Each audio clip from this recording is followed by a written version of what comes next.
warahmatullahi wabarakatuh.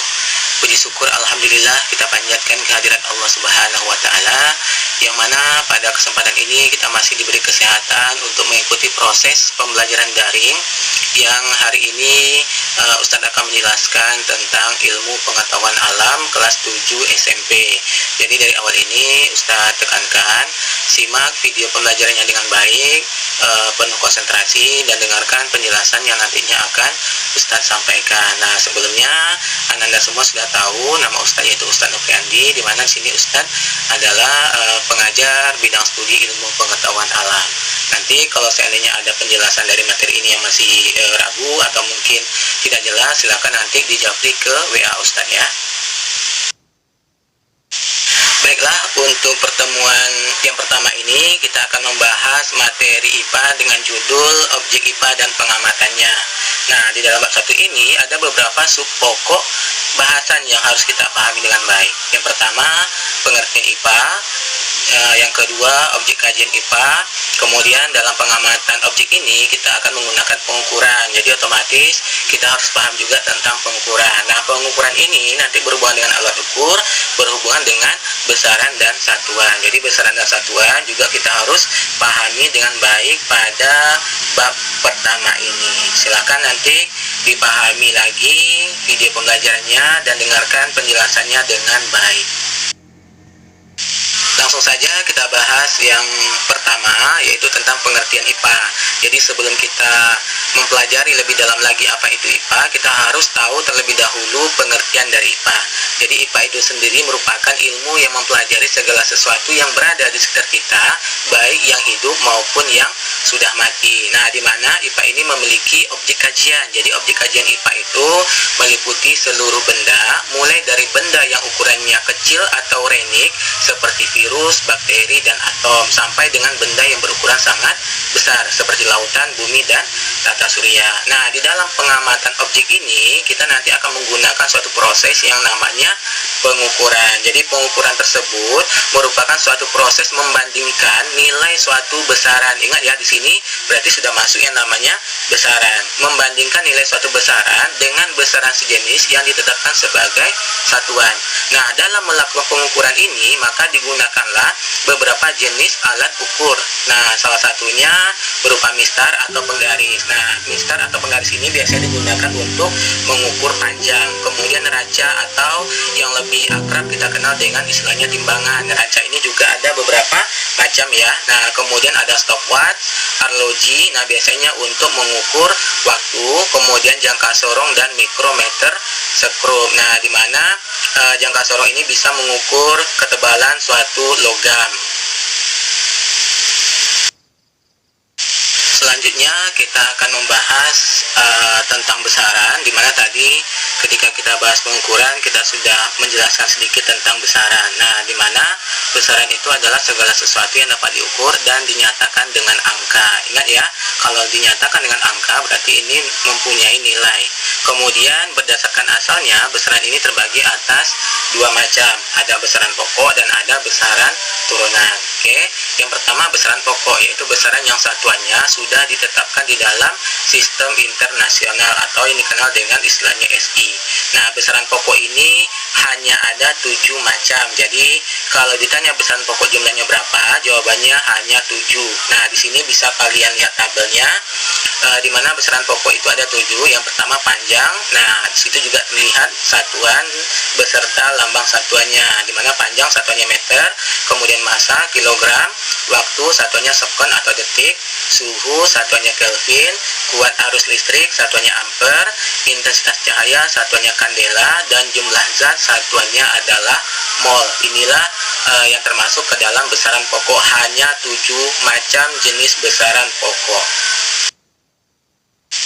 Untuk yang kedua ada namanya besaran turunan, di mana besaran turunan itu merupakan besaran yang diturunkan dari besaran pokok. Yang termasuk besaran turunan, nah ingat aja tadi kan sudah dijelaskan bahwa besaran pokok itu hanya 7. Jadi selain dari 7 itu berarti termasuk ke dalam besaran turunan. Nah, salah satu contoh besaran turunan itu bisa dilihat di dalam tabel. Ada luas satunya meter kuadrat, volume meter kubik atau meter pangkat 3, massa jenis kilogram per meter pangkat 3, kecepatan satuannya meter per sekon, percepatan satuannya meter per sekon kuadrat, gaya satuannya newton, usaha satuannya joule, daya satuannya watt, tekanan satunya pascal, dan momentum satuannya adalah kilogram meter per sekon. Jadi intinya besaran turunan ini adalah besaran-besaran yang diturunkan dari besaran pokok. Nah, itu tadi yang kita bahas tentang besaran. Selanjutnya kita bahas apa itu satuan. Jadi antara besaran dan satuan ini tidak bisa kita pisahkan. Seperti yang kalian lihat pada tabel tadi ya, ada besarannya, kemudian ada satuannya. Nah, jadi intinya satuan ini merupakan sesuatu yang digunakan sebagai pembanding di dalam pengukuran. Nah, satuan ini kita bagi atas dua macam. Ada namanya satuan baku dan ada satuan tidak baku. Satuan baku ini merupakan satuan yang telah disepakati pemakaiannya secara internasional yang meliputi sistem MKS, meter, kilogram sekon, dan sistem CGS, sentimeter, gram sekon. Jadi satuan baku ini bersifat tetap, kemudian otomatis berlaku secara internasional. Jadi siapapun yang melakukan pengukuran, nah itu nanti hasilnya akan tetap sama. Kemudian satuan tidak baku ini merupakan satuan yang tidak diakui secara internasional dan hanya digunakan pada wilayah tertentu saja, dan biasanya ini berdasarkan kebiasaan sehari-hari. Contohnya ada depa, hasta, kaki, tombak, dan lengan. Satuan baku ini dia bersifat tidak tetap dan tidak berlaku secara internasional. Nah, contohnya adalah lengan.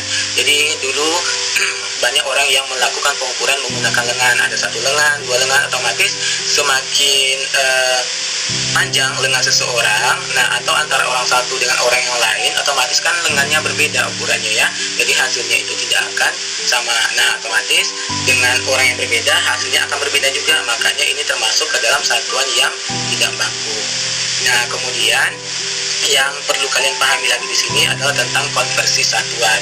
Konversi ini merupakan perubahan satuan dari satu jenis satuan ke jenis satuan yang lain. Nah, kalau kalian masih ingat pelajaran matematika waktu SD, itu kan ada istilah tangga nada.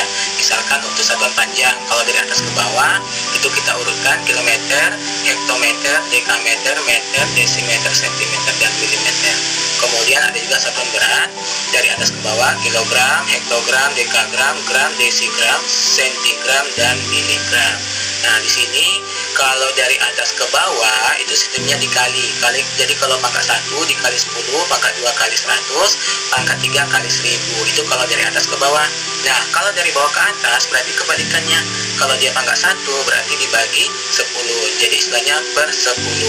Kemudian kalau dia pangkat 2 dibagi 100 atau per 100. Begitu juga dengan pangkat 3 dibagi 1000 atau per 1000. Nah, sebagai contoh misalkan 1 kilometer kita konversi ke meter. Jadi urutkan aja tangga nadanya dari kilometer, hektometer, dekameter, meter. Berarti kan ada tiga tangga nada ke bawah ya. Nah, karena dia ke bawah dan satuannya itu pangkat 1 yaitu 1 kilometer, berapa meter? Otomatis jawabannya adalah 1000 meter, karena dari kilometer ke meter itu melewati 3 tangga nada. Nah, masing-masing tangga nada itu bernilai 10 karena dia ke bawah dikali 10, jadi 10 kali 10 kali 10. Jadi jawabannya adalah 1000 meter.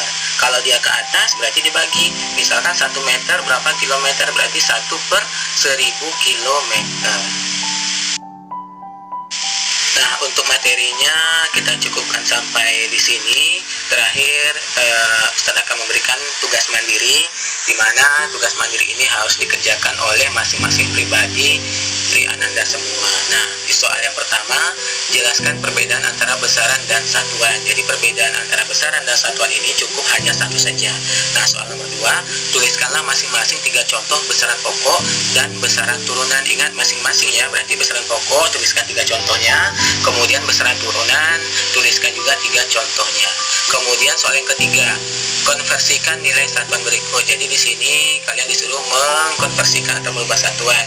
3 km berapa meter, 40 desimeter berapa sentimeter, dan 20 cm ini berapa meter. Ingat, kalau dari atas ke bawah itu dikali, dari bawah ke atas itu dibagi. Nah, cukup sekian. Tugas mandirinya ada 3 soal.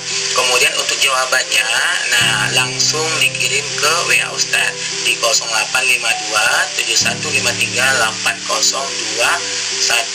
Jadi soalnya nggak usah dibuat lagi, tulis aja langsung jawabannya. Nomor 1 ini, nomor 2 ini, nomor 3 ini. Nah, nomor 3-nya kan ada 3A, 3B, dan 3C. Jadi langsung jawabannya aja yang dikirim ke WA. Boleh difoto atau boleh juga kalian ketik langsung jawabannya di WA juga bisa.